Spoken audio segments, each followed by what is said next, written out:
Salut tout le monde, j'espère que vous allez tous bien. Black Panther Wakanda Forever est sorti au cinéma ce week-end au Québec. Le film est réalisé une fois de plus par Ryan Coogler qui a réalisé le premier volet et conclut la phase 4 de Marvel. Alors que la reine régente du Wakanda tente de protéger la nation contre les envahisseurs extérieurs, le pays pleure la mort de leur roi T'Challa.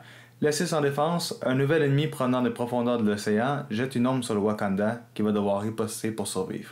Faut savoir que le réalisateur a fait face à un énorme défi lors de la production de ce film-là, celle d'adresser la mort subite de Chadwick Boseman qui est décédé du cancer du côlon en 2020. Ça a été un choc lourd sur la production du film, incluant celle des acteurs qui ont même pas été préparés à la nouvelle. Ils savaient même pas que l'acteur avait cette maladie-là. Le scénario était déjà écrit pour le second volet. Ils étaient déjà prêts à tourner le film et le studio a dû faire face à différents changements, essayer d'élaborer une histoire qui permette de rendre hommage à l'acteur. Et c'est un défi que Ryan Coogler a réussi haut la main. C'est un film qui traite non seulement du deuil, mais il le traite d'un aspect plus introspectif et plus mature qu'aucune production de Marvel l'avait fait jusqu'à présent. Les personnages sont confrontés à la mort de leurs collègues et ça les frappe droit au cœur. Chacun des personnages a eu leur deuil différemment. T'as entre autres le personnage de Ramona qui est incarné par Angela Bassett qui offre une performance magnifique. Son discours sur ce qu'elle ressent au niveau de son deuil est tellement impactant, tellement poignant que ça nous vient droit au cœur et elle offre une performance incroyable. Pour ce qui est du personnage de Shuri, incarné par Letitia Wright, elle est mise plus en avant-plan que dans le premier volet puisque maintenant, vu la perte de son frère, dans le premier volet, elle était plus un personnage joyeux, drôle, elle représentait plus un sidekick aux yeux des spectateurs. Son jeu est beaucoup plus agressif. Également, le gros défi que le personnage a, c'est de pouvoir s'imposer. Elle est confrontée à la perte de son frère et elle sait pas exactement où se placer dans ce monde-là, qu'elle a décidé de rejeter les traditions, de ne pas suivre ce que ses ancêtres ont fait et que faut que maintenant qu'elle décide de son propre avenir, de décider ce qu'elle veut faire de son futur. C'est un personnage que j'ai vraiment trouvé fort attachant parce qu'elle nous offre vraiment, à travers ses yeux à elle, la souffrance, la perte que chacun vit à travers la mort de Chadwick Boseman qui affecte la production. Et c'est ça que j'ai trouvé vraiment captivant au niveau du jeu de Letitia Wright. C'était vraiment un personnage fort attachant. Lupita Nyong'o, je la trouve vraiment formidable comme actrice. C'est vraiment un personnage que je m'attache beaucoup. Malgré le fait qu'elle soit moins présente dans le film, elle apparaît seulement que vers la moitié du film, reste que sa présence apporte beaucoup de prestance, beaucoup de soutien. J'ai adoré ce personnage-là pour cet aspect-ci. Quant à Winston Duke, qui incarne M'Baku dans le film, je le trouve très drôle, très attachant. À chaque occasion qu'il apparaît, il offre une présence rassurante auprès de Shuri qui, elle, est dans le deuil et il cherche à lui conférer les meilleurs conseils possibles, de la soutenir dans son épreuve. On ressent la présence de Chadwick Boseman à chaque instant et ça prenait quelque chose qui allège le film et Winston Duke, que je l'ai trouvé vraiment formidable. C'est vraiment un excellent acteur. Et j'ai été vraiment impressionné par son personnage. Bien sûr, le film ne vient pas sans faille. C'est sûr qu'il y a certains aspects du film qui m'ont déplu. Entre autres, le personnage de Namor, incarné par Tenoch Huerta, même s'il s'impose énormément dans le film, lorsqu'il s'adresse à Shuri et à Ramonda, sinon on sent dans son jeu que c'est une menace pour le Wakanda. Et j'ai été vraiment impressionné par son jeu. Mais en même temps, on dirait que ses motivations sont moins bien développées que le personnage de Killmonger. Et la comparaison est carrément impossible de ne pas les séparer. Killmonger avait des motivations plus personnelles et profondes qui étaient réellement justifiées. Il y avait vraiment eu une injustice face au personnage qui méritait que ce soit adressé et c'est pour ça que Killmonger était un méchant qui s'imposait beaucoup plus. Namor est plus un personnage axé sur la vengeance. Ces scènes de flashback, je trouve qu'il y a trop d'exposition, ça n'amène pas nécessairement quelque chose. On comprend mieux d'où il vient, on comprend son passé, mais en même temps on dirait qu'il y a un sens de vengeance qu'on a vu trop souvent dans les films de Marvel et ça, j'ai trouvé ça un peu dommage. Par contre, ce que je dois reconnaître, c'est que c'est un personnage vraiment badass. Quand tu le vois s'en prendre au Wakanda, il est féroce, il est vraiment déterminé et j'ai vraiment trouvé impressionnant. Tenoch Huerta, il est vraiment un excellent acteur pour incarner Namor et j'espère qu'on va le voir plus dans le futur. Ce que j'ai moins aimé du film aussi, c'est qu'il y a certaines longueurs dans le film, surtout avec l'intrigue avec la CIA qui cherche à savoir si le Wakanda est impliqué dans les événements et ils veulent essayer de s'approprier le vibranium du monde au Wakanda. Je trouve que c'est une intrigue qui mène vraiment nulle part, ça drague l'histoire en longueur et déjà que l'histoire dure 2h40 minutes, c'est excessivement long pour un film de Marvel. Ce qui habituellement, j'ai aucun problème avec les films qui durent 2h40.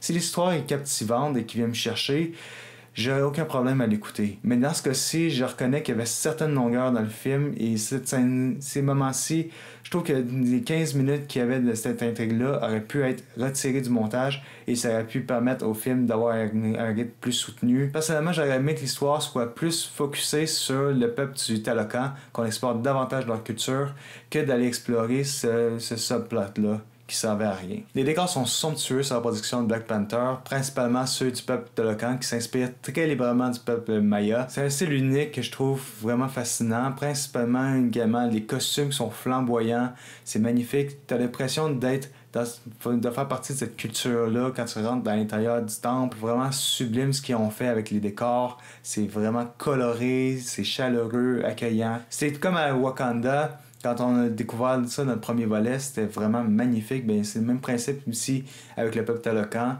Je trouve vraiment formidable leur culture. Et ce que j'aurais aimé découvrir encore plus, c'est comment ils entrevoient l'aspect de la mort et la naissance un peu plus poussé dans ce film-ci.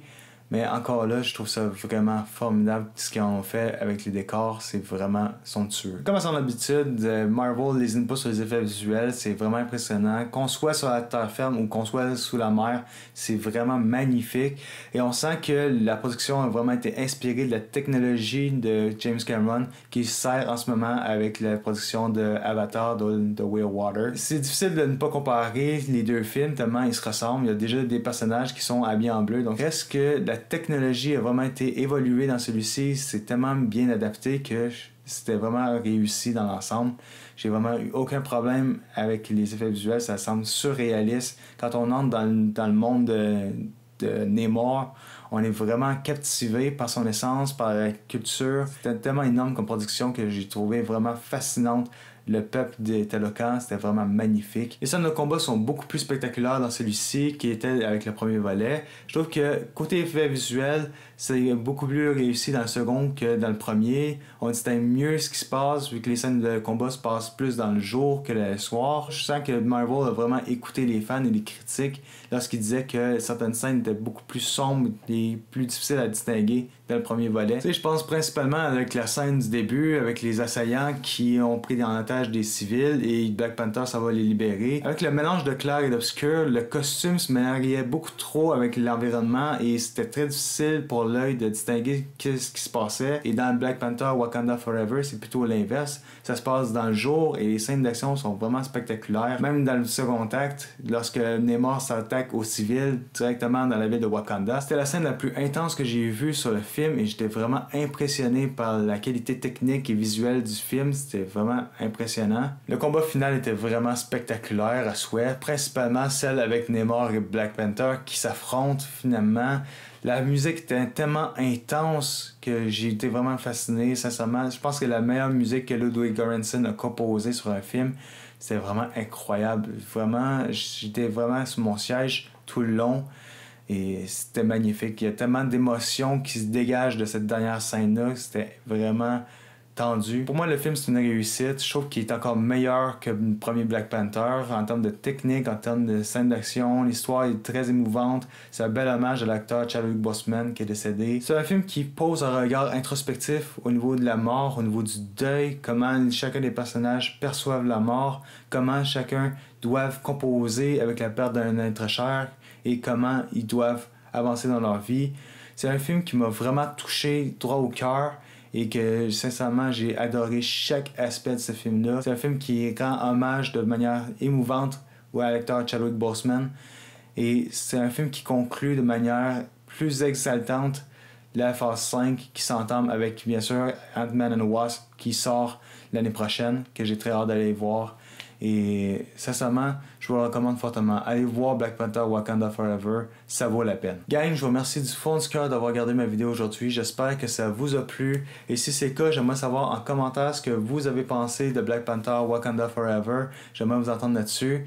Et avant de vous quitter, je veux vous dire que malgré que mes vidéos sortent un peu plus tard et que vous allez sûrement remarquer qu'il va y avoir différents changements au niveau de mes thumbnails, comment je présente mes titres. Je suis encore en période d'essai, j'essaie encore de m'adapter à YouTube, comment améliorer mes vidéos, mon montage, comment faire de meilleurs thumbnails. Donc sachez que tout ce que vous voyez en ce moment, je sais que ma chaîne est inconsistante pour l'instant, mais ça, c'est normal. Je suis encore en période d'apprentissage, j'essaie encore de savoir comment fonctionne la plateforme. Donc c'est sûr que pour l'instant, il va y avoir des changements, c'est clair. J'essaie encore de m'adapter à un meilleur concept, d'essayer de faire quelque chose qui représente un peu mieux la chaîne. À un moment donné, ça va finir par aboutir, je vais arriver à un meilleur résultat, je vais faire des vidéos qui soient un peu plus intéressantes à vos yeux et qui va peut-être être mieux. C'est sûr qu'il y a des changements qui sont apportés, mais sachez que c'est tout à fait normal. Pour le reste, je vous souhaite une bonne soirée, une bonne journée et on se retrouve pour de prochaines vidéos très bientôt. Comme toujours, je vous souhaite à vous tous, mes amis, bon cinéma!